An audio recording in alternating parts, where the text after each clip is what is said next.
Hi, it's Monday, my turn to tag you all once again. As per usual, I have 5 questions for you this week. Yeah. And Simba's downstairs playing up, that's why he ain't up here. Yeah.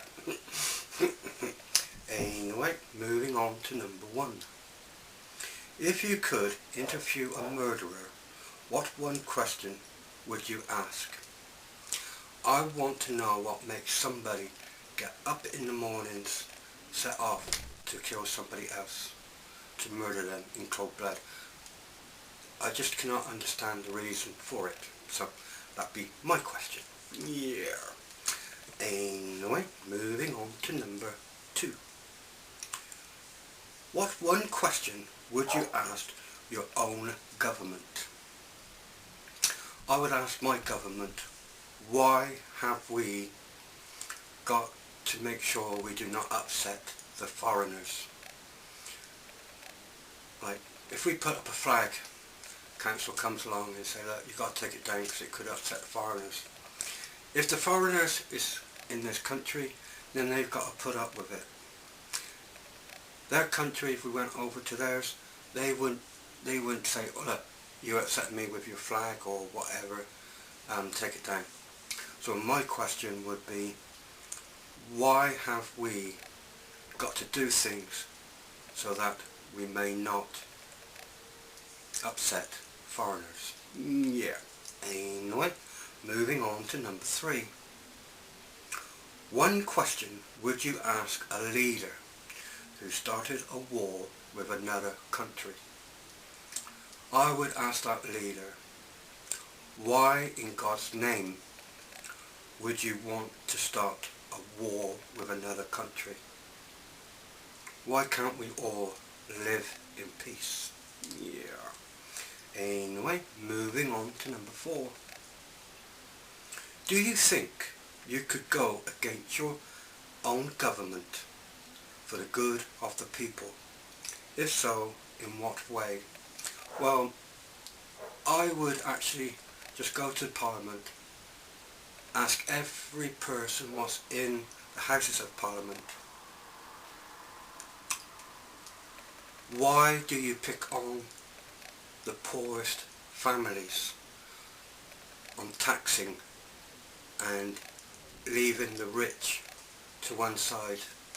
You should be taxing the rich more, not the poor.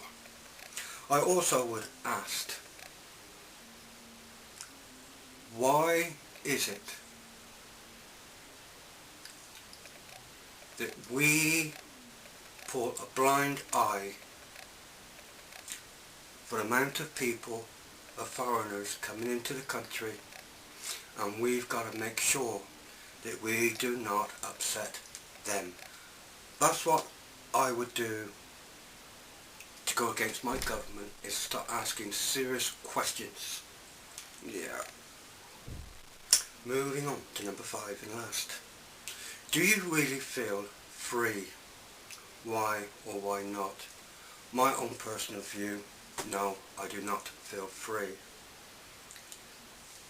I can get into my car, I can go wherever I want, do whatever I want, dress whatever I want. That is freedom. But when it comes to your own place, then we haven't got freedom. We've got to ask permission, can we do this? We've got to ask permission, can we do that? And if they turn around and say, no you can't, then that's it. Whereas other people can do whatever they want because they've got a bit of money. If they wanted a piece of land, because they've got a bit of money behind them, they can buy that land to put houses. But if I wanted to buy some land to do something else with it, then I would have to ask planning permission, and 9 times out of 10, biggest part of the time, they turn around and say, sorry, but no, you cannot. Yeah. So really, matter speaking, we are not free. As free as what we all hoped that we would be. My own personal view is, in this earth, on this planet, Not one of us is free, because we've got to abide by the rules of the government. Yeah. Anyway, for the ones that I'm tagging for this week as follows: Indy, Mark, Alex, Dave, Chris and Rob, Lewis, the legend, Piss Taking Ball, Little's TV, and Dawn. You don't need to do this tag if you don't want to. Anybody else would like to, then please feel free to do so. God bless. Take care. Love you lots.